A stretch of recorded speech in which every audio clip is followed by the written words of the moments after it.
ایک اہم مسئلہ ہے میرے بھائیو، ہر ساتھی کو یہ مسئلہ پیش ہے، جمعے کی دوسری اذان کا جواب دینا لازمی ہے یا نہیں؟ اگر دیتے ہیں تو کس طرح دے، زبان سے دے سکتے یا نہیں؟ دوسرا مسئلہ یہ ہے کہ جمعے کے دو خطبوں کے درمیان جب امام بیٹھتا ہے، ہم نے دعا کرنی ہے تو وہ دعا زبان سے یا دل میں؟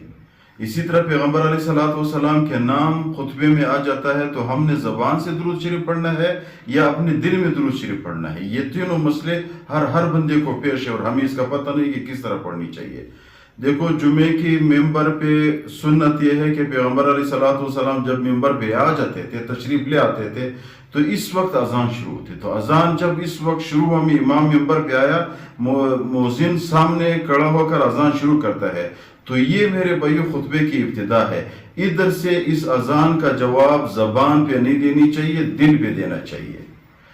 دلیل میں بتاتا ہوں۔ دوسرا، پیغمبر علیہ السلام کے نام جب خطبے میں آیا تو درود شریف دل میں پڑھنا چاہیے، زبان پہ نہیں۔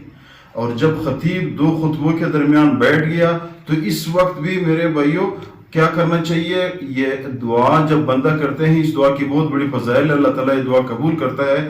اس دعا کو بھی اپنے دل میں، زبان پہ نہیں لانا چاہیے۔ دلیل کیا ہے؟ دلیل اس کی یہ ہے، وَيَنْبَغِي أَلَّا يَجِبُ بِاللِّسَانِهِ اتفاقاً فی الاذان۔ مناسب یہ ہے کہ جواب نہ دے زبان پہ، اتفاقاً، علماء کا اس پہ اتفاق ہے، فی الاذان، اذان کے درمیان اور خطبوں کے درمیان جب انسان دعا کرتے ہیں تو جواب دیتے ہیں اذان کے بالاتفاق، زبان پہ نہیں دینی چاہیے، دل پہ اس کا جواب دینی چاہیے۔ آخر میں گزارش کرتے چینل سبسکرائب کریں تاکہ ہمارے حوصلہ افزائی ہو جائے۔